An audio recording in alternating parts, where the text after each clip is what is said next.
Like, uh, good night, Belizeans at home and abroad. This is the Belizean Affairs Show number 101 for Friday, 9th of February, 2024. My name is Leonard Brackett. I'll be the chairman for tonight's program. Being Friday, we always try to deal with some constitutional or legal case law matters or issues that are of critical importance to the national well being of our country. Tonight, uh, my co host, Mr. Gregory Brackett, is supposed to be with us in a little while, I guess. And I'm not sure if Mr. Wade is going to make it back on time to be with us. But nevertheless, the time for launching the program is past. And I just got to use the backup plan to make sure that we stay on schedule. At least we don't uh, have the viewers come to the show, and or we don't present a program that people don't, think that we might not be uh, putting up tonight. So I'll just go forward. Our regular pattern is that one of us, as panelists, would give a prayer, and the next person would do a reading, and then the chairman for the night at that point would take over the show. I'll have to do all three functions for the moment until my other colleagues are with us. Nevertheless, we move forward. Uh, I'd like to ask if we can just bow our head for a couple of minutes so I could say a short prayer. Divine loving Father, as we come before thy presence once more, we pray that thou must bless this program, bless us, that whatever we say may it accrue to the well-being and benefit of our country, and may we provide some educational basis that further the fortitude and strength of our people in recognizing their rights to reside where they are. Please bless our family members, friends, and loved ones. Thou knowest their heart, their desires, you know most secret thoughts. Continue to bless our country of Belize, its people, and its leadership. Please bless this country of the United States as well, its leaders and its people, and the rest of humanity, loving Father. Have mercy upon those people who are in harm's way and who are in need of food and clothes and shelter. Please grant them reprieve from the things that they are enduring. Please continue to have mercy upon us all, I pray, for Christ's sake. Amen. Thank you very much. Tonight's reading will be coming from Proverbs chapter 16, and I'll read verse 1, 2, and 3. The preparation of the heart in man and the answer of the tongue is from the Lord. All the ways of a man are clean in his own sight or eyes, but the Lord weigheth the spirit. Commit thy works unto the Lord, and thy thoughts shall be established. Thank you very much for listening to the reading and for the prayer. For tonight's program, I want to start off reading something that I had posted before. We don't have any music, by the way, for right now. So I'll just like to read part of something that I had reposted. It was originally posted by a gentleman. Just a minute.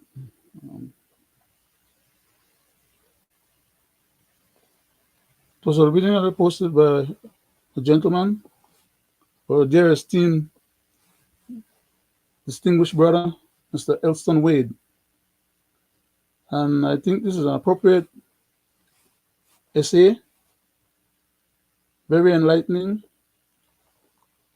deals with some factual issues that most Belizeans may not have necessarily been aware of, because there are many things that happen in our country especially when it's people in high power who are involved with these issues and making these decisions on behalf of our country without consulting the people and or including the people. And sometimes people get to find out these issues after the fact. So I'll go ahead and read what our distinguished brother Mr. Elston Wade had written a little over a day ago. He went on to write. He says, in October of 2000, to be exact, the Musa government signed a 10-point agreement with the Maya people. Of course, why I'm bringing this up is because for the last almost 4 weeks now, we have been flagging this issue of the Maya issue and problems in southern Belize, what they call the land rights, referring to the Mayans' land rights. And they are using the phrase customary land rights to basically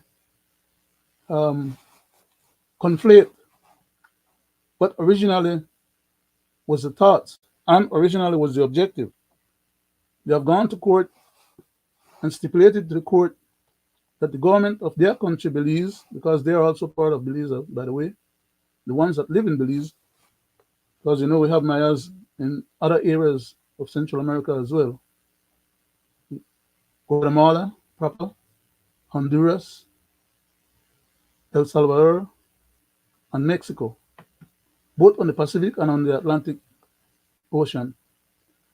So the reason why I have the occasion to read this matter is because there's a lot of back and forth going on in our country between the government, the Maya people, and other Belizeans who are going to be affected regardless of how this matter gets resolved. And the fact that the government is consulting with the Mayans because they were directed by the court to do so should not mean that the government should not carry out its due diligence and responsibility. That is, not only to consult the Mayans, but to consult the other people in other communities and other villages. Because the way the Mayans were saying when they went to court is that the government was not allowing them or providing for them to have lands for them to subsist. And their culture requires them to have lands so that they can farm and make a living. So the court, the government did not want to contest the case, apparently, for whatever reason, at least not effectively, and agreed to have a consent decree whereby the government would work with the Mayan communities to facilitate, remember that one word, all the way through from the beginning of this process till the end of this process. We're going to find out that that is the word, the key word that stipulates how this matter is going to get resolved. The Mayans, they want to be facilitated to get not only the lands that they have currently for their villages and lands around their villages that they are using currently for their farming and subsistence, they also now want additional land far and beyond the boundaries that they had been using before, and are claiming that they're entitled to those lands because of their customary way of survival and living. Now, if all Belizeans, because remember now, the Mayans are currently living in Belize, and the court recognized that Belize as a country has a government, a constitution, and that constitution and the government, the Mayans are, as part of the Belizean population, comes under the same jurisdiction. And therefore, if the Mayans are going to have rights to expand whatever their current jurisdictions are under the consent decree or whichever way, then whatever rules is put in place for the Mayans, what is good for the goose is good for the gander. We've been taught that from we're in primary school, elementary school. And as a result, then all other ethnic communities or Belizeans per se regardless of what ethnic group you belong to, would then have the right to be able to exercise those same prerogatives. That is that the Constitution, whatever the Constitution allows for one, it should allow for the other. Nobody is above the law, and or nobody is an exception when it comes to the laws of the country. The law is supposed to be applicable across the board to any and everyone. We dealt with those matters before on constitutional nights. We dealt with them on other nights over the last 100 programs that we have done on this particular platform. So I want to finish read the article. It's kind of lengthy, but it's a very good reading and it's very lucid and important, which is why I decided to use the good gentleman's essay as a primer for tonight's program, because he's dealing with some of the essence of the issues that we have been dealing with, that the country is dealing with, and one way or another will need to be resolved. And some of the things that he pointed out were very germane to how we got where we are today. So please let me go ahead and read. I see we have our next panelist, Mr. Gregory Brackett, joining us. You care to identify yourself and have something to say before I launch, Greg? I was just about ready to, as a matter of fact, I just started reading the first part of the essay, but I would hate to know that you're in the background there while I'm carrying on, and just out of committee, and Thank you. Thank you, I'd Mr. like to ask if you Chairman. would have some words Good to night offer to the to general public. the abroad, and welcome to Oh, 101. I'm talking and I'm carrying on, and I don't have my headpiece on. Uh-oh. Welcome to 101 program for tonight. My name is Mr. Gregory Brackett, and I'm sitting virtually with my co-host, who is the chairman for tonight, Mr. Leonard Brackett. With that said, I will turn it back to you, sir, for you to Thank you very much, continue. Greg. Uh, so I will proceed then, as I indicated earlier, to read this essay that Mr. Elston Wade had posted on Facebook. He said, in October of 2000, the Musa government signed a 10-point agreement with the Maya people. That is the Maya people of Belize. Because remember, earlier I mentioned that there are Mayans in Guatemala, there are Mayans in Honduras, there are Mayans in El Salvador, there are Mayans in uh, Yucatan, there are Mayans also on the Pacific side of the Mexican uh, isthmus or country. So I'm referring, or this article is referring specifically to the Mayan people of Belize, with whom we have this issue that needs to be resolved. So he said that Mr. Musa's government, former Prime Minister Musa, signed a 10-point agreement with the Maya people, which recognized their rights to land and other resources in the Maya villages in southern Belize. From the below comments made by Mr. Musa at the time, he had a different interpretation of those rights from the ones which the present Mayans are now demanding. Mayan people are now demanding. He said Musa, being Prime Minister Musa, was hoping that the present land ownership system, which we have in the country and which is governed by our laws of the country and our constitution, citing those very laws themselves, which deals with individual titles, could coexist with communal land titles in the Mayan village, the way Mr. Musa understood it back then, as compared to the conflated concept that is now being presented to us and which we are attempting to deal with or resolve.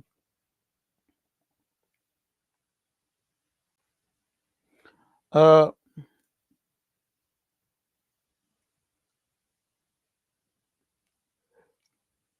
my own view, he said, is that private land titles should be absolute and should be preserved in those villages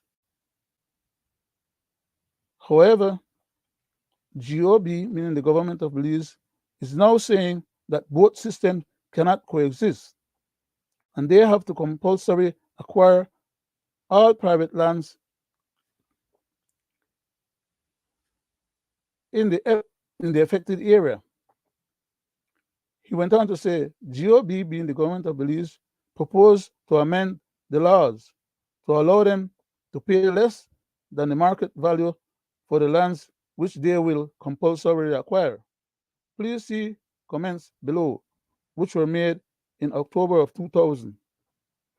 And I hope, Gregory, you remind me for us to deal with this particular issue about government acquiring lands, and especially for this particular purpose. Yes, we did. We have dealt with that before, but please remind me just in case I'm rambling along and I don't go back to it. No, that's why I'm just asking you to please help me keep that in mind. No, proceed. Okay. Uh, the stipulation, according to Mr. Elston Wade here in his essay, is that Prime Minister Said Musa had stated the following: "We signed, in effect, a partnership agreement between the government of Belize and the various Mayan organizations, the leaders of the organizations, the Toledo Maya Cultural Council, the Queche Council, the Alcalde Association, and the Village Council leaders, and the Maya Women's Group. And this is an agreement that we have worked out or worked on together. We have had many meetings in which we realized that the time had come for us to did not explain what the us to was about. Other than it skipped some words there and dropped a three dot, which is to say something is missing there. If we are to carry out this regional development plan for Toledo, it's important to involve the people and their leaders at every stage of the development, so that this document is, so what this document is doing is setting out a framework for us to work together to ensure that we have meaningful development here in Toledo that will benefit the people. It will ensure that the people who want the titles to their lands, their leases, who for years have been waiting for this, we will try and speed up that process now so they can get their leases and their titles. Those who want to retain communal land around their villages, we will respect that as well. There is enough land to satisfy both demands, if you like, but it has to be done in an organized fashion, and we have to make sure there is an equitable distribution of this land.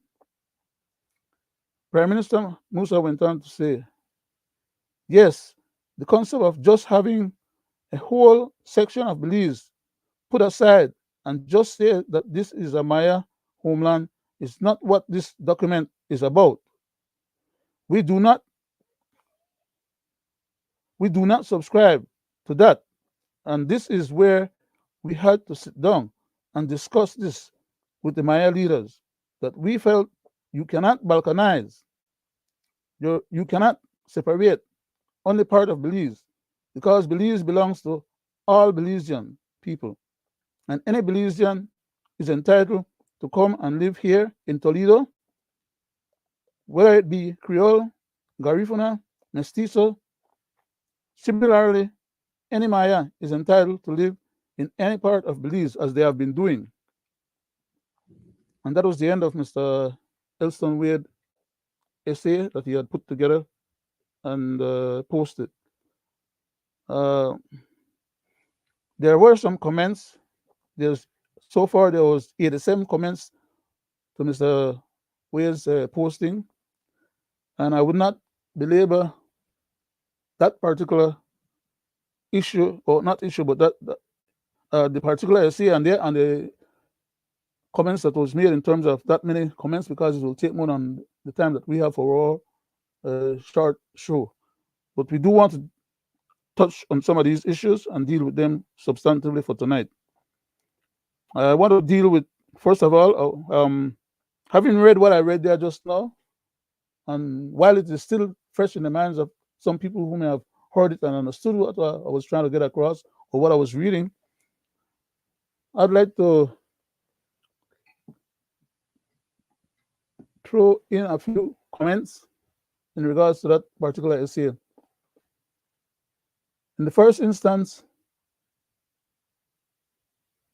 the government, whenever the government is going to deal with any large tracts of lands or transfer of large tracts of lands that is considered to be crown lands, as all lands under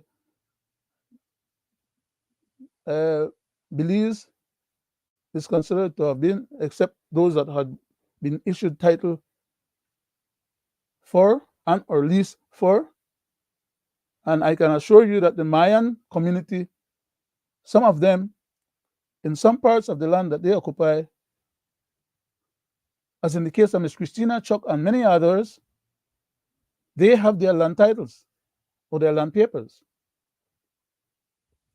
And that is not the same land that we're talking about right now when they talk about communal land rights, for which they are now requiring additional lands and are now attempting to balkanize the whole country by trying to lay claims to all those lands in a particular section of the country, and which they are expecting the government to buy those lands back from whoever owns or controls them and give it to the Mayan community. That amounts to a balkanization in addition to a mischief making. Because when the government is going to have to go and take away lands that belongs to other private people right now, that of itself is unconstitutional. Secondly, some of those lands are adjacent to the borderline.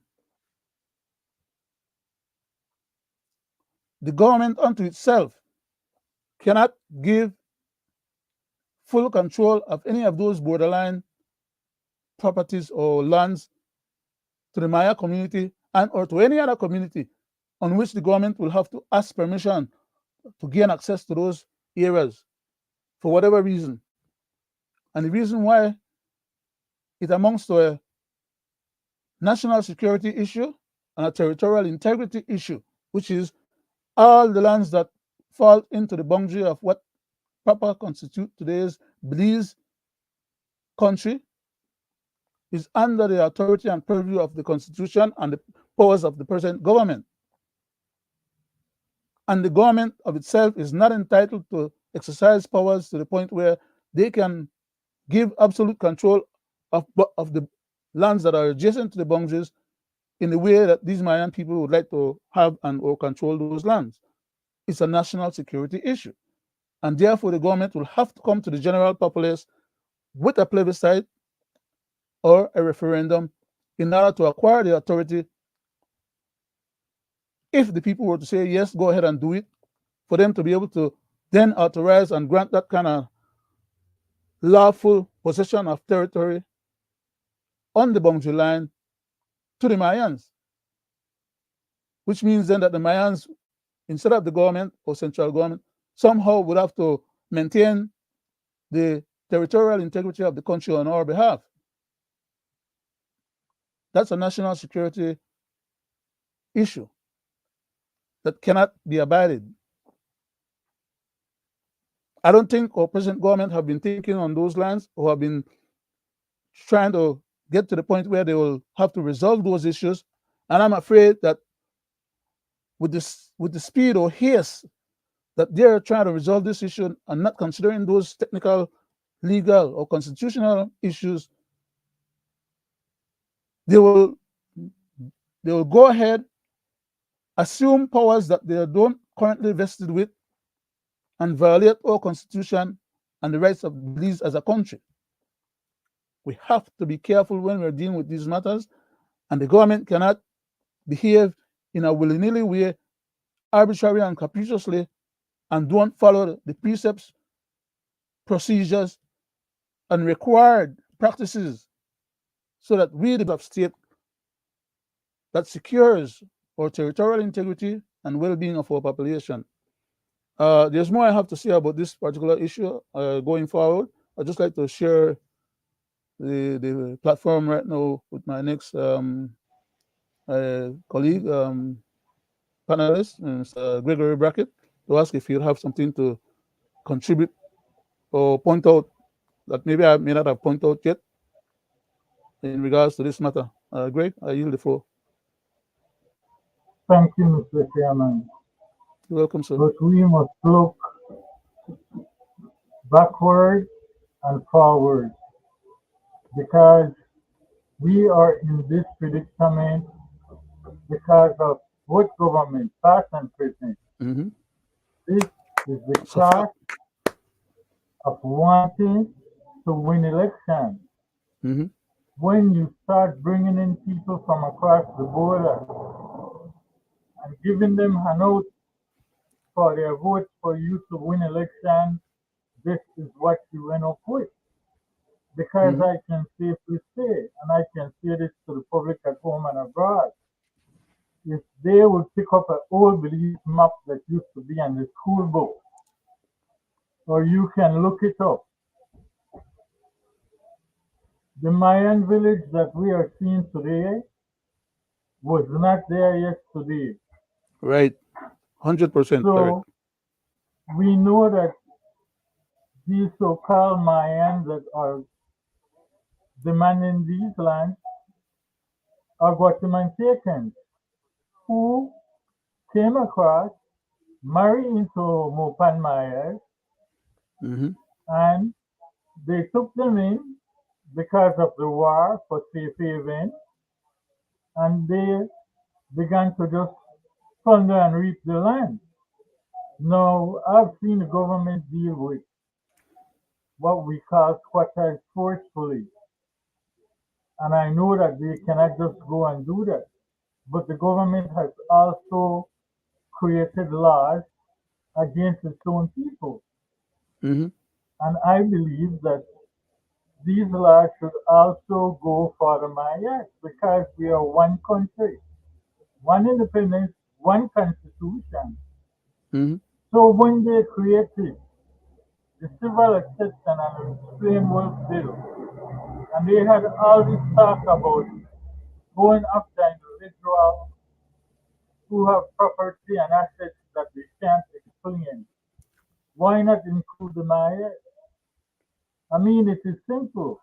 You have a lot of elderly people still living out there, like our co-host, Mr. Wade. There are other people who know who was there and who was not there. And it shouldn't take the government that long to see what is happening. But as I said, past and present government, because they want to win election, has us in this issue. And you can tell because you hear the man people saying it. When you wanted our vote, you know where to come and find us. So Mm-hmm. now election time is coming, and this is what we're ending up with. You know, I've said this before. If we Thank you. would go to the lands department and look up land ownership and names, it would not be surprising to Belizean people how much land owners is from Guatemala, who our constitution says should not take part in elections, should Mm-hmm. not get citizenship, Mm-hmm. but yet they are given handouts more With than land, the born grown local. Belizean people of this Mm-hmm. country, you know? And That's a fact. That's by true. saying that, I also want to point out what about the Belizean people land? Our forefathers has went to war and fought and was promised land. So how come the Belizean people can't get their pieces of land? I Mm-hmm. mean, back and forth in the lands department, the years of waiting, some people 15, 20 years, and the corruption going there. When you Mm-hmm. get to find out two people have different lease for the same piece of land. These are only some of the mishaps that people are going through. And as I pointed out before, this has also happened because past and present government cannot take care of external policy, including internal policy. There is always a conflict of interest. Go ahead, sir. Thank you very much, Greg. As regard to that last point that you brought up about the lands department giving out double certificates or documents for the same piece of land, most of the time when that happens, it's not accidental or oversight or a mistake as you classified it. It is deliberately intended to be. It is people that work high up inside of the department whose responsibilities are to cross-check and double-check that these kind of situations don't exist or come into being, who subordinate the process and allow those things to happen. In other words, they are being paid to do a job to make sure it doesn't happen when in fact they turn around and facilitate it happening. And who pays when there's a problem that people takes to the court? Because not all these matters go to the court, which is why a lot of it happen and get swept under the rug. A lot of people are being victimized. And because they don't have money to go and take a court case,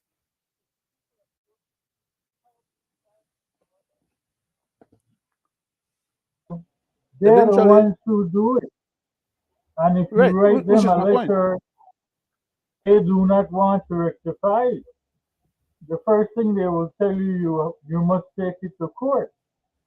So they want you to go and pay and take it to court for something that they know is happening. That they're And facilitating. it's no different from the immigration. Here we go with another scandal. It never ceases to exist. It's always happening and will happening because there's no oversight. I mean, there's measures that the government can take to prevent this. I myself can tell you that. I mean, it's not hard. We are living in a time with, you know, technology, and technology can stop those things from happening. But it seems that whenever part and present party does that, the first thing they want to do is get rid of the computers or erase them.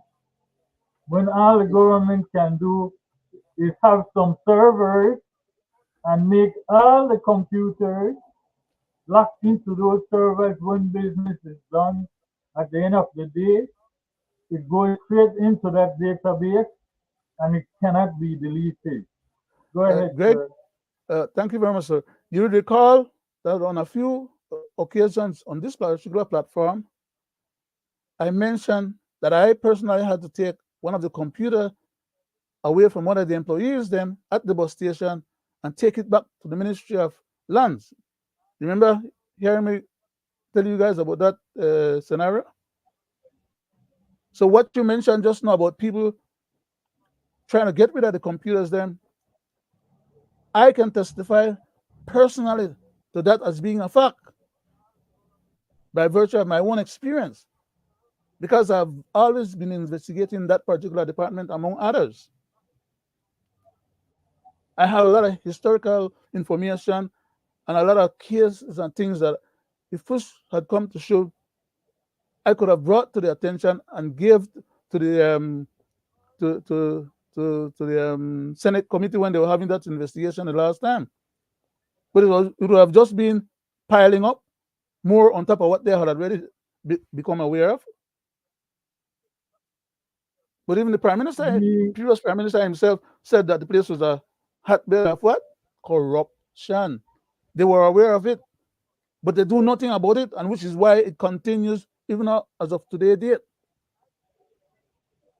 There's no consequence to these people's behavior. If some of them would end up in jail or lose their job or whatever, then the others coming behind would take caution. But these individuals work on behalf of the power brokers in the system, and the power brokers cover for them, and they cover for the power brokers. That's how it works. That's why there's no accountability. Everybody wash each other's hand, and the dance, ring a roses or whatever keeps going on. Go ahead, sir. I'm sorry. Thank you very well, much for yielding just now. Mr. Chairman, it is plain to see that government cannot deal with its external policy because I have said on many nights, I believe they have infighting. And the proven fact of that is when you have a minister has to carry two portfolios. Like we Mm-hmm. have the Minister of Education also taking up the Foreign Minister's part. And there is always a conflict of interest. Look at what happened when Oceana wanted a referendum. We had the Prime Minister involved, we had the Attorney General involved, and they all knew they were breaking the law and still tried to play it off when we personally proved them wrong and show it right here on this platform how they were talking out of context. And again, we have something else like that, you know, when it comes to the former foreign minister. And Mr. Chairman, with that said, because we are talking about all these things that is happening and how we are where we are today, I would like the Belizean people at home and abroad to listen to this tip that Go I'm ahead. about to Go ahead, play, sir. Go ahead. and I would like to hear their opinion by text or what they think, because I will answer it as well as you will answer it when it is finished. In ruling on the matter, I requested a legal opinion from the Honorable Anthony Sylvester, the Attorney General and Principal Legal Advisor to the Government of Belize, by virtue of Section 42 of the Belize Constitution. Based on his advice and my own considerations, I am satisfied: A, that there is no need for the leader of government business in the Senate to be a minister or member of cabinet. B, the standing orders make a clear distinction between a minister and a senator in charge of government business. And C, bills, motions, petitions, resolutions, or papers may be presented by the senator in charge of government business and considered by the Senate, even where such senator is not a minister. The notion and the history will show that Senator Douglas Singh, Senator Alfredo Martinez, and Senator Dickie Bradley served as leaders of government business in the Senate without being members of cabinet or ministers.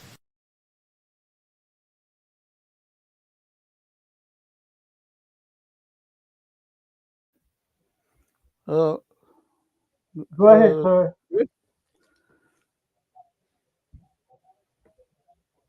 a lot of people that read those comments that I was making about our constitution, they have always questioned why is it that I persist in declaring that these people are bastardizing our constitution and have been doing so for so many decades. That's an example of it right there. The learned Mr. Courtney just explained it to them in the Senate, as a matter of fact.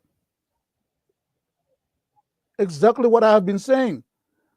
But the difference between what I say and the way he was describing it is that because it has been done so many times in the past, and he cited the different individuals, Mr. Dicky Bradley, Mr. Martinez, Mr.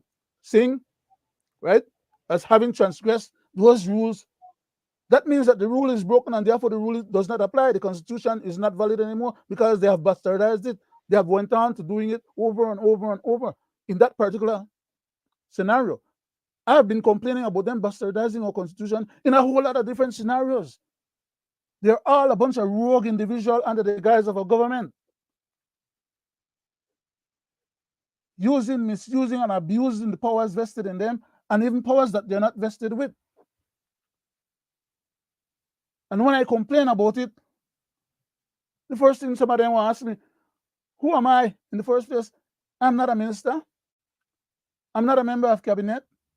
I'm not a representative in the House. I'm not a senator. I'm not even a member of the bar of Belize. But none of those things stop me from having the knowledge and the competence and the ability to be able to checkmate them, but and point out to them when they're actually being deficient and or transgressing our Constitution, because I'm a constitutionalist. I'm an expert in constitutional affairs, not only just in Belizean Constitution. I'm an expert in international laws. I'm an expert in corporate law. I'm an expert in civil and tort law. I know what I'm talking about. And I've spoken to all of almost all the past attorney generals, except for Ms. Marine. I've spoken to all of them on these matters and pointed out to them what was wrong, where the deficiencies were. I've spoken to all the past prime ministers on these matters. And these guys carry on as if nobody had told them what they didn't know, even though most of them supposed to have known what I was telling them before I had to tell them, because most of them, especially the attorney generals, were seasoned senior counselors who, by virtue of attaining that status, should have been competent in the constitution of our country and to recognize that these things are violations. So there stand grandstanding the eloquent Mr. Unelected Courtney, who served in that capacity as leader of government business in the Senate. But he did so because it was done correctly initially. He was made a senator, which is allowed by the Constitution, and then by being a senator, they co-opted him into the cabinet. Remember, we discussed that the other night, and I'll try to explain that to everybody. That is how it's been done, and done correctly. But you can't have somebody, according to the rules that he himself acknowledged just now, but he's saying, okay, well, those rules were broken and other people had broken them, so therefore it's good that they can continue breaking them. The hell with it.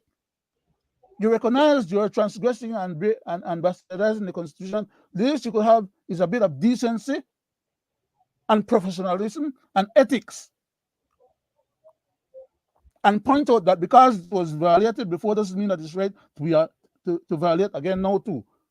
Or for them to keep violating the laws or the rules. You don't break the rule, and because you break the rule, that means the rules should cease to exist, or the Constitution should be done away with. Anyhow, so that one goes to Mr. Smarthead Courtney, okay? He's trying to have it both ways. He knew that he was appointed as senator before he was asked to be or at least before he was appointed to be a member of cabinet. Because legally, it's true, being a senator, that he was justifiably, legally, and constitutionally accepted to perform that function on behalf of government. The fact that somebody else did the wrong thing before, now that Mr. Parafit was pointing it out, they want to throw it in Mr. Parafit's face to say, well, Mr. Parafit is incorrect and is not telling the truth or abiding by their expectation to continue violate the Constitution. When Mr. Parafit is pointing out to them that that's not the way it's supposed to be done, they go into the House, to the Senate, and they're going to have Senate I forget the, the rules of the Senate. And let me go. They will have the rules of the Senate supersede the Constitution. How the hell did they get to that point? Don't they understand and realize that the Constitution is the supreme law of the land? No House rules or Senate rules trump the Constitution. Why is it that they're not as fiercely defending that fact instead of defending the indefensible? Because that should have been Mr. Courtney's position. He having complied with the rule or having been vested with those powers by the rules having been followed. Nobody can say that he is one of the ones that had transgressed it, right? Because Mr. Martinez transgressed it, or the former government that Mr. Martinez served transgressed the Constitution. The former government that Mr. Singh served transgressed the Constitution. The former government under PUP that Mr. Dickey Bradley was Attorney General, he was made an Attorney General when he hadn't won a House seat. So therefore, he had to be appointed as a senator first before given the opportunity to serve as the Attorney General. Because the serving of Attorney General is a cabinet ministry. It comes with privileges, cabinet privileges. And as a result, not only did he serve as a senator, but he served as the lead senator, just like how Mr. Courtney had just served recently, taking care of government business, which is what Mr. Courtney had referred to just now. He was correct in that reference, but he's not correct in the reference that because the Constitution had been violated 3 times or more before, that it deserved to be violated any more time here and after and going forward. He's too much of an eloquent speaker, too much of a seasoned attorney, and knows enough to not have to knuckle under just because he understands his assignment, as the Prime Minister would say. If you don't want to tell the truth, just keep your damn mouth closed. Don't go out there and lie to the public in the Senate and pretend like, well, whatever wrong they are attempting to do right now should be all right going forward. Nobody may not have pointed out to them before, or nobody may have made it a big issue before, but that doesn't mean that it makes it right for them to continue doing it. So the least they could do is get about doing the appointments properly. Take one of the other senators there. If Mr. Courtney have to go about the business, take one of the other senators there and make a government leader in the Senate. But for that person who acts in that capacity as government, the leader of government business in the Senate, has to be somebody who is in tune and connected with the with cabinet, because it is cabinet that deals with government business and authorizes government business. And therefore, the person that is going to be responsible for that position then has to have access to cabinet in order to adequately represent cabinet and bring them the documents from cabinet to the Senate. It just can't be an ordinary senator like any of the other senators then. But none of the other senators then have access to cabinet, except for the leader of government business in the Senate. That's the rules. That's the expectation. That should be the procedure and protocols. And it's not difficult for them to abide by those rules and procedures or protocols. It is not. And when they are being pointed out or told that something that they are doing or attempting to do is violative of our Constitution and the rules and the way how it is expected to be, then they shouldn't just back up and say, well, yeah, it's expected to be like that, but we have done it another way before in violation of the expectation. That doesn't make sense. The fact that you know Mr. recognize Chairman, before means that you should change. Go ahead, Greg. Mr. Chairman, Yes, sir. Go ahead. I believe that Mr. Courtney stepped down because his office, which is conflict of interest, represented Lord Ashcroft. Why did Mr. Courtney step down shortly after the port was acquired back? It does not make no sense. And to hear him say that past individual did this, yes, maybe past individual did this, but none of them had a conflict of interest as him who is represented for the government and also have a law office who is the representation for Mr. Ashcroft. But to prove them wrong, as I always say, these people always tell on themselves. I want the people at home to hear it, not from you, not from me, but from one of their own that will Greg, make them Greg, understand. before we go there, Yes, sir, could you hold for a second? There are some comments that we are getting on the internet, on the and before we, but I would like, let's finish before, this so we don't first. change. No, I it's can't germane. with you The question, to answer this, that. huh?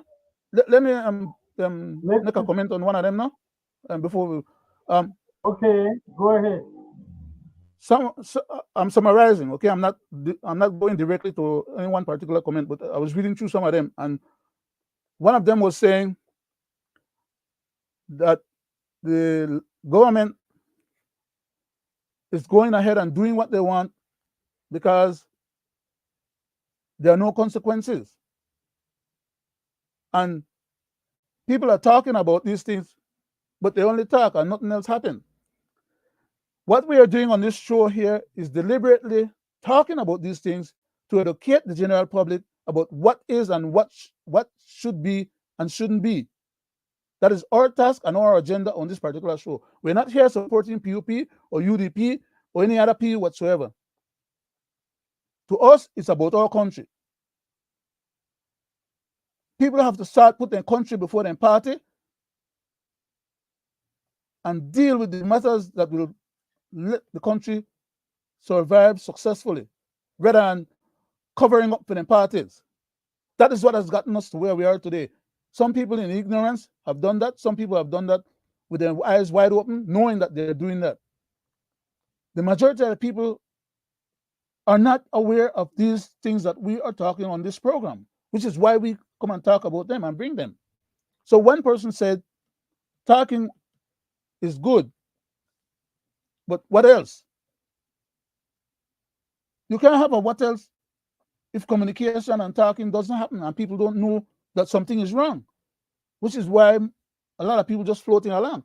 When they know something is wrong, then they could demand that matters get corrected.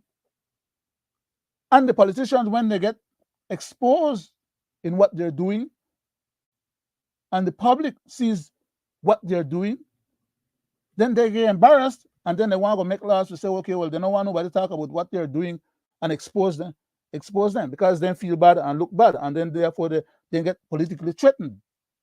It is the rights of the people to learn and know these things, and if they want, vote for who they think is a scheisse or not. So to the answer to quite a few of the questions then is compiled in what I just articulated just now there, right? Some people are concerned that what we are saying is correct, but we're only talking, and there's no outcome. There's no outcome yet because the people who could make the difference in the outcome are largely unaware about what we're talking about and trying to get out there for people to learn and know and understand.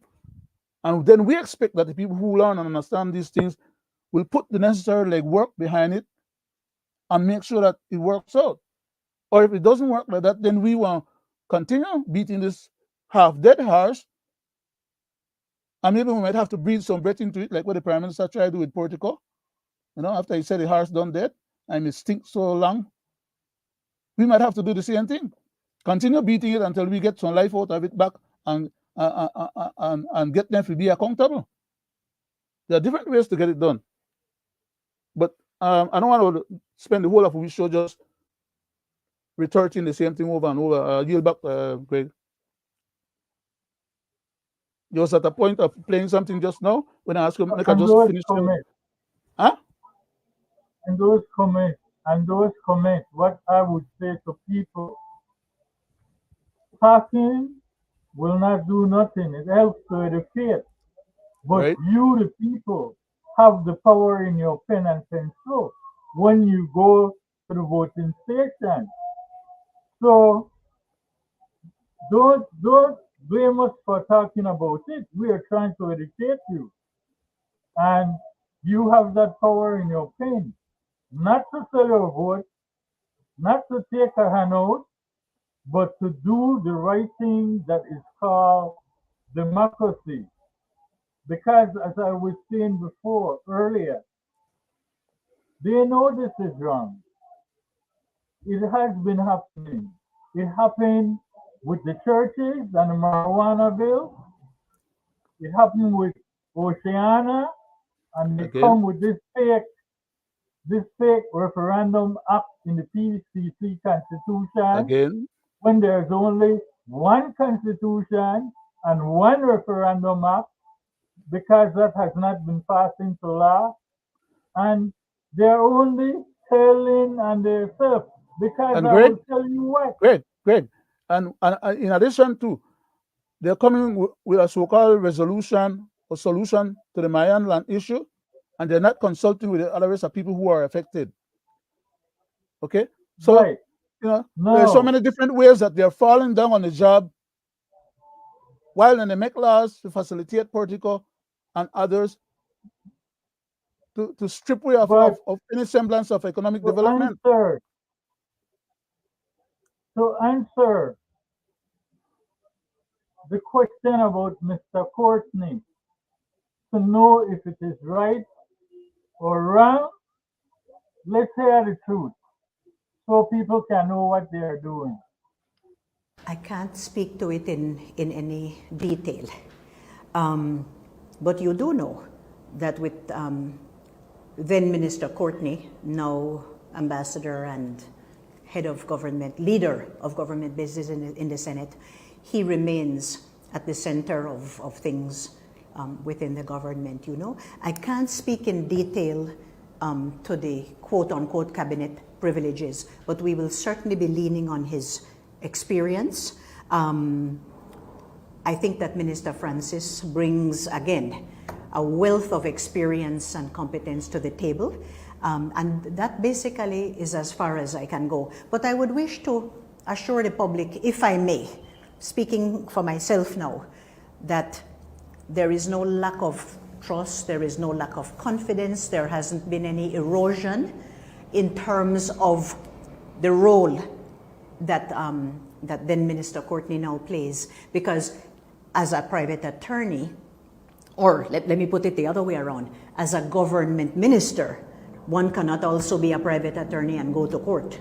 So that is the aspect that I would prefer to look at, as opposed to the gray area of the cabinet privileges. He wasn't in cabinet yesterday, but if we need his expertise, I am sure, please, and I know that try put on the cap of the Prime Minister, but I am sure that the Prime Minister would seek that assistance. And we, I believe, have the confidence in, let's call him Ambassador Courtney now.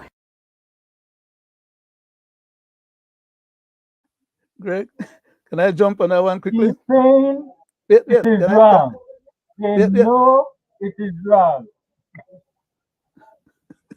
Can I jump on that one quickly? Go ahead, sir. Madam Minister Valderramos should not have said speaking for herself at that point when she was about to say what she followed up with, because she is a part of cabinet. And whenever she can open her mouth and adjust anything that happens in cabinet, she cannot be doing so on the basis of speaking for herself.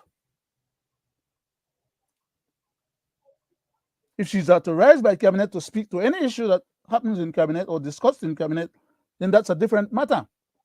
She's speaking on The behalf of truth cabinet of, then, and with the the acquiescence truth of of the cabinet. fact is, if I'm you pointing out want to something speak, technical, right? I'm pointing out something that is managerially but technical as well as politically technical, right? The way the government works is that members of cabinet do not speak for themselves to any issue, especially such a touch issue as that of allowing a non-cabinet member to sit in cabinet and, as she says, still be a private representative in court on legal matters. Now, back to the question that you postulated earlier in the beginning, when you said, it wasn't even a question, it was a statement that you made when you said you believe that Mr. Courtney, right, okay, was operating on behalf of Mr.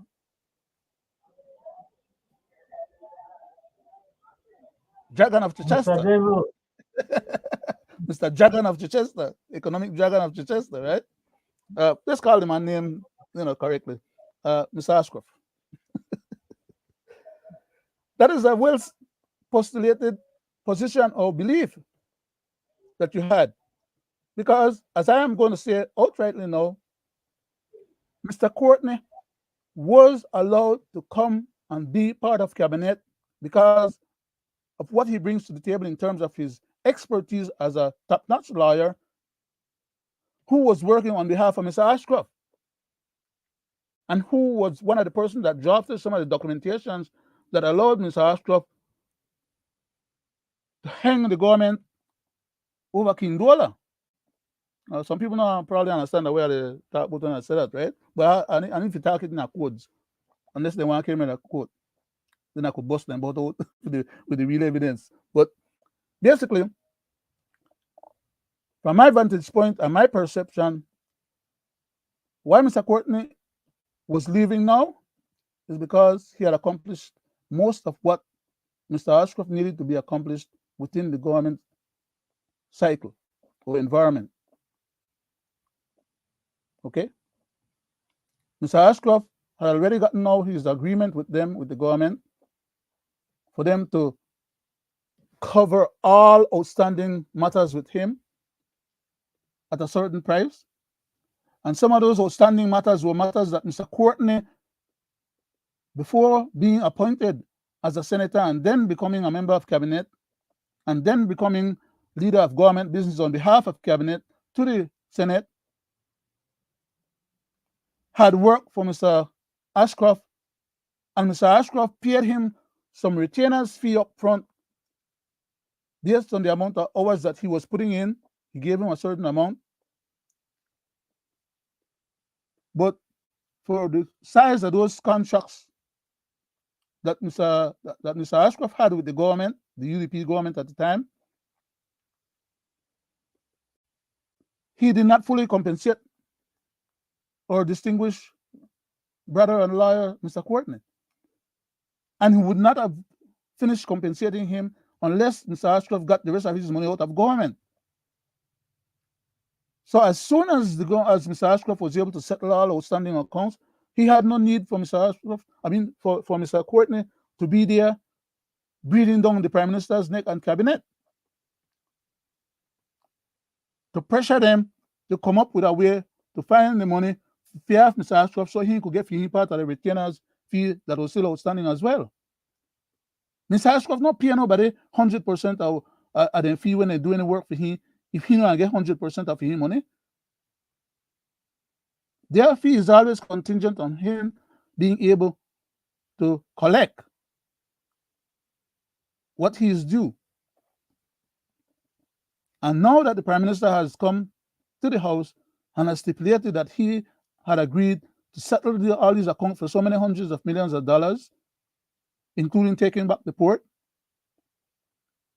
and including settling for all the PUP outstanding money where Mr. Ashcroft Milene,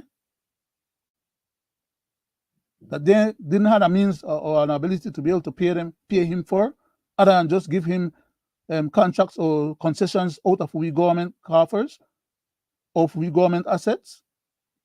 The deal is all consummated and done.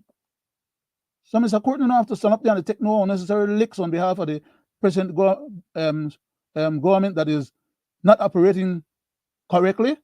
He don't need to stand up there and represent them and the go along with for them malignant governance practices. As a matter of fact, he don't need to be the Minister Foreign Affairs and they get leak over them passport thing where they happen under his wings. Because I know he tell them go do it. The people who are seasoned the government offices, them will know what they do, go do it. But since he's not the leader of the portfolio, it reflects bad on him, on his management. He got tired of that kind of shenanigans there. He had to have one of the other ministers that was under him as the same ministry. They had to get rid of him and send him somewhere else go work. You remember that, Greg? Yes, I remember. Yeah.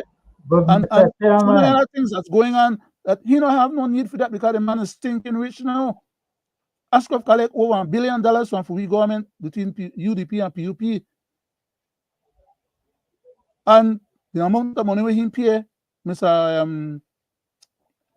Courtney for the services where Courtney had presented on his behalf in all these different litigations, it's millions and millions of dollars.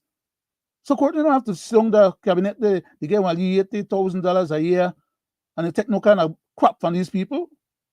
He know that they know they behave correctly and he don't need to represent them.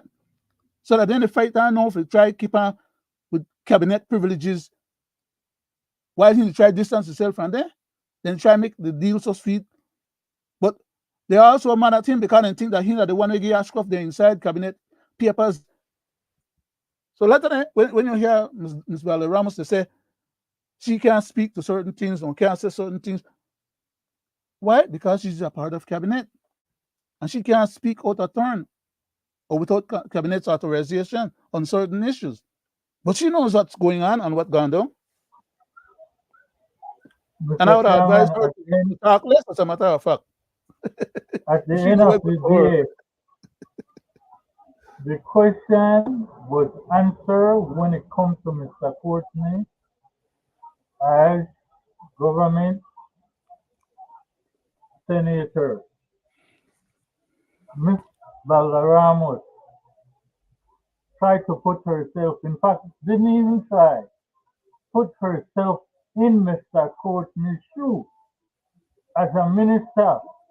How You could heard me you last want to you heard become me last a statement, Mr. private citizen for a couple minutes, then you go back to be a minister? But you hear my last statement that I made, right? That Ms. Valerie Ramos better be careful and not talk too much, right? You know, you want to You see a become a reason. private citizen and speak for yourself, then you go back to being a government minister. Not only As a that, minister, everything you say Greg, not only is be a on the private record. citizen, not only be a private citizen and speak for yourself, but be a private citizen, speak for yourself, and then also go and do private activities as a private citizen. It can't work, or it shouldn't work, or it shouldn't be tolerated. So I yield back again, sir. I just to try to reinforce the point them as you brought them out, Well, because Mr. there's a lot of Chairman, meat that goes with it, right. With that said, Mr. Chairman, I will leave the floor to you as I told you Yes, sir. earlier. Yes, sir. No problem. And I'll carry on. I have some other I constitutional will say matters that good I night want. to people at home and abroad. And kindly tune in on Monday because our Monday night show will be on fire. The government making draconian laws that will hurt every individual. It will hurt grandparents, grandmothers.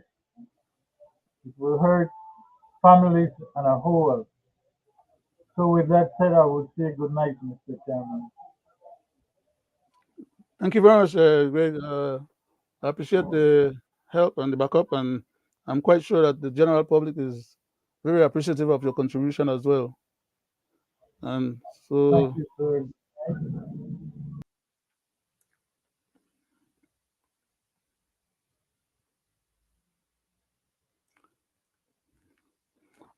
in continuation of the program for right now,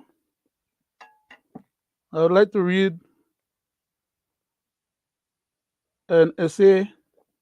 Well, not it wasn't necessarily an essay. It was just a compilation of some comment or commentary by different individuals.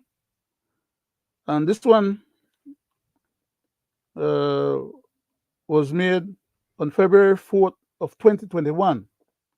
So it goes back a little while. But it is still germane as a part of tonight's topic, because what was happening back then and the reason why it was written is the same reason why I'm going to read it tonight again. The following comments were made between Leonard Brackett and Mr. Joseph Roca on a Facebook post on February 4th of 2021 regarding Guatemala bogus claim versus Belize at the ICJ. And I titled this particular discussion, Failed Belizean Leadership. Mr. Joseph Roca had written, saying, Leonard Brackett, we have a territorial high-risk situation, and our leaders are sitting on their brains. You may recall earlier in tonight's program,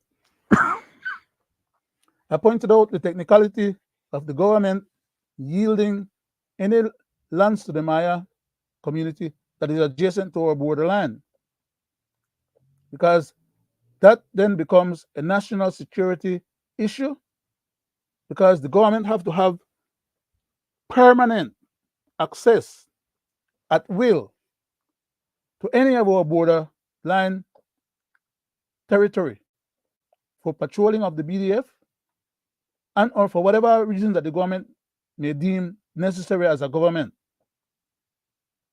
The Maya community cannot and should not expect the government, as part of the compliance to the court, the stipulated agreement with the court, that they will try to facilitate the Mayans getting some extra land. They should not expect that the government will try to facilitate them taking control of lands that are adjacent to our boundary or boundary line. And why I'm bringing up this particular technical and legal constitutional point is that the Mayan community at close by Halakte area there took it upon themselves to go and sue the government, and one of our Supreme Court judge awarded them $6-something million in compensation because the government built a small little facility at the border to spray the cars or vehicles them when they're going in and out of our country, from our country to Guatemala or from Guatemala to our country. I don't understand how that judge arrived at that conclusion or allowed that to have happened or allowed the Mayan community to have prevailed in that particular, because first and foremost, the government have to be able to have access to in and out checkpoints at any part of our border. And that is a constitutional prerogative that is vested in the government. The government then cannot take that constitutional prerogative and delegate it now as part of their settlement to the Mayans, despite what the Supreme Court judge found. Because the supreme law of the land is not what the judge says if the judge is contravening the constitutional prerogative itself. That is a travesty. But nevertheless, as I said, I want to keep reading this thing. Let me stay with it. Let me stay focused on this particular one. So I'll repeat what Mr. Roca had written, right? Just for context. He said, Leonard Brackett, we have a territorial high-risk situation, and our leaders are sitting on their brain. I, Leonard Brackett, replied to Mr. Joseph Roca, and I said, my dear esteemed, learned, patriot, venerable brother, and vanguard of Belize, your assessment is 100% correct, sir. That is why the UDP had to be dispossessed of Belize's governance powers, which I had warned them was going to be the outcome. However, the POP has proven themselves in the past to be no better as regards to the Belize versus Guatemala claim, bogus claim. Whereas the disparate third parties did not make the difference for lack of coalescing during the last general election. So then, we will continue to be governed by one of the two mass parties, as I previously mentioned before. That is, before the last general election for the Belize House of Representatives on November 11th of 2020. And I proceeded to close off my comments to Mr. Roca by saying, may God continue to guide and protect and bless you and family and Belize always.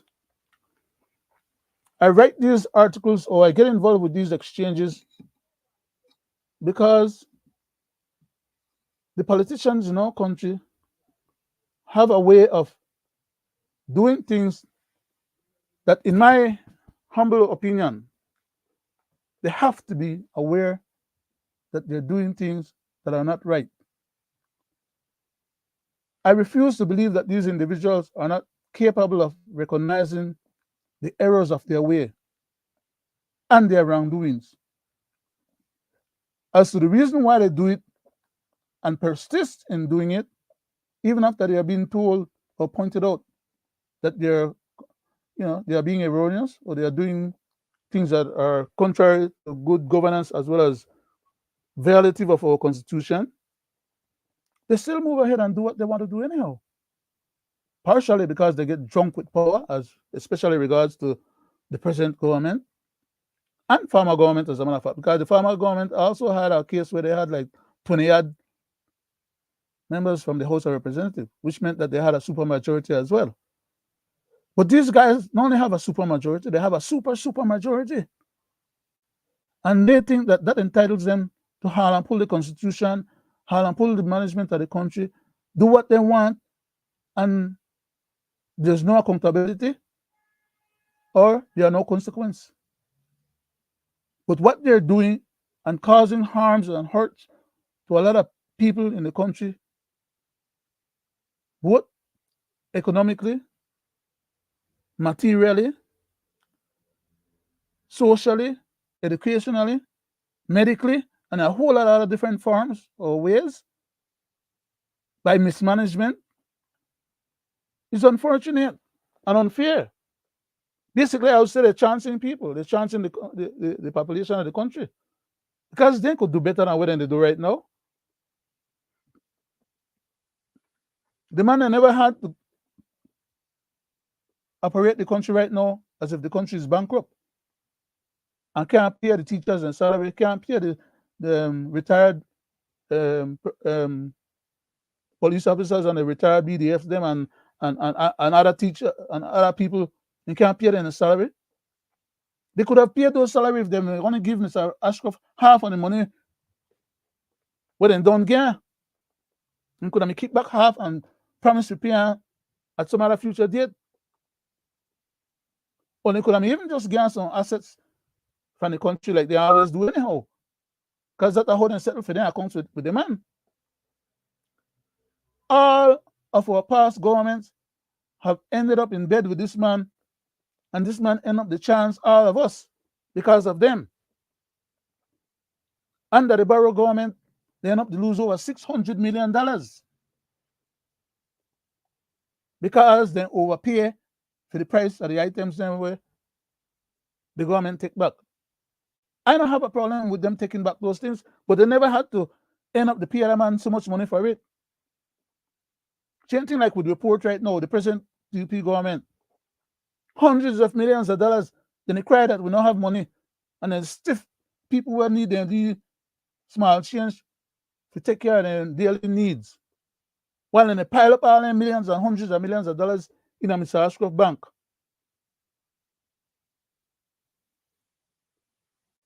Mr. Ashcroft loaned Mr. Spot less than $40 million. So how the hell should Mr. Ashcroft end up to get hundreds of millions of dollars? Not just 1 or 200, close to $400 million out of we government. And then they claim that to get back with port. And then we are still pay the man we only to get out of the port when they run the port under receivership, he may get $12 to $13 million a year. The current government, they propose to give the man $25 million a year for the next 5 years. For the port where belong to we, and where the man on him they holding a receivership for less than $40 million. What kind of negotiation skills for we government people they have? With prime ministers them, the last two of them, as a matter of fact. This current one, they tell me that, oh, I'm calling him, Mr. Briseño, the company TV, and tell me that he get a deal by settling with Mr. Ashcroft for less than the amount where Ashcroft may want. Ashcroft will always want more than what he deserves or is entitled to. That are just the nature of his attitude and behavior as a, like they said, the nature of the beast, right? That's how he roll. He will always put you over the barrel if you allow yourself to. And the only Mr. Briseño, they allow himself to be put over the barrel, they put the whole country over a barrel. Because when he have to stack up all the money for get a man, and he don't got it, pay the government wage bill, it just stifle the economy of the country because then the money not circling in the country.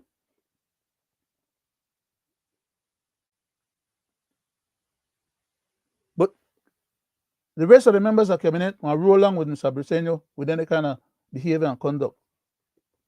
So when I call them vampires, hyenas, jackals, and all the rest of things that we are calling, I'm not doing that gratuitously or just because I could utter the words then. I'm doing it out of frustration and recognition that that is exactly how these people are behaving. Then a chance with people. Well, then they really console or whatever they could. All the ministers then, and all the top civil service people them were that are the government put in different positions. Then they hold multiple positions and they get multiple salaries. Then a commissioner at this, commissioner at that, leader at this, leader at that, and they collect money right, left, and center, and then they get all kind of private individual perks. All on the government dime. Well, when I say the government dime, I mean for we dime. When you say the government, some people think that just the people when they run the government money or they talk about. I don't talk about just the people that run the government because they don't got no money.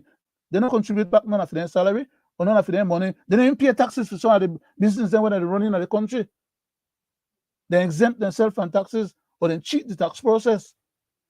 And then they go and give them the bodies and other people 25 years tax-free concessions where amount to millions and top of millions of dollars. How will they ever get the money to run the country if then they give away the money where the country need, then they give it back to the corporations them and to the venture capitalists them, while then they serve the population? That doesn't make sense. That's not good governance. So I want to keep calling them out on that. And I want to keep pointing out when they violate the Constitution. And if they're not like so, well, as far as I'm concerned, tough luck for them. It's my responsibility as a minimum to speak on these issues, and I need to be correct, adequately informed, knowledgeable about these issues, so that when I speak to these issues, I don't make a fool of myself or try make people think that I try bamboozle them, because I'm trying to do just the opposite. I'm trying to inform you, the general public, so that you can see through these guys, see the shenanigans that they're carrying on with, and be in a situation where, for one reason or another, if they don't comport themselves properly or change their ways, vote them out of office and put somebody else in. But we have a major problem in our country is that we have two mass parties that if you don't vote one in, you end up to vote the other one in. So either one or the other. And then both are acting like cancerous operators in our country. We need new leadership. We need new people. Where we can get them from or how we can get them, is the question. I wish those questions could be answered, because we do need new leadership. We can't recycle the same bunch of chance people as if we don't have no other option. Because that's why the chance they feel like we don't have no other option. I want to go and take $50 and vote them back in. And then we'll have to spread that $50 over the next 5 years, $10 a year. What kind of craziness is that? Don't tell me that my people don't have enough sense to realize that even if they get $50 or $100 or $1,000, $1,000 is not enough for anybody to live off of for a whole year. I want to settle for less than $1,000. $50, one plate of food and a couple of beer. I want to have fun on election day and then go home and cry for the rest of the year. Come on, Belizeans. My people are capable and better than that. So as I'm coming to the end of tonight's program, I just want to urge you, if you don't look out for yourself, don't get vexed if nobody else look out for you. Simple as that. It's as simple as that. If you don't look out for yourself, don't get vexed if nobody else look out for you. Because I want to tell you, Belizeans, the same people them where they abroad, want to call the diaspora, I include myself in that group. When they get tired of facilitating for keep electing the same bunch of jerks, take advantage of and we have to bust we butt out here to try find whatever little change we could find other than what we make we could survive to ship to We don't have a difficulty or a problem doing that. We have been doing that for decades. But we will end up having a difficulty or a problem with continuing doing that while you guys back home, you go along with these guys and craziness, and at the same time, they disenfranchise we or chance we by pretending to be changing the constitution to lock we out of all born Belizean rights. That cannot continue forever. You have heard me say it before. There's going to come a day when others, not only just like myself, is going to get tired, frustrated, and fed up and realize that all we are doing is enabling you guys to continue acting indifferent to our plight. It doesn't mean that because we are out here that our rights should be abrogated or dispensed with. As a Belizean, you're born there, you're born there. Look at any other country around the world and see how they treat their citizens. Why the hell should we be any different or any worse? That's the end of the program for tonight, because the program is normally 1 hour and a half, and I got about 30 seconds before that 1 hour and a half come to its end. So I just want to say good night, Belizeans at home and abroad. God bless. Keep up the good work, and wish you all the best. Take care. We're out.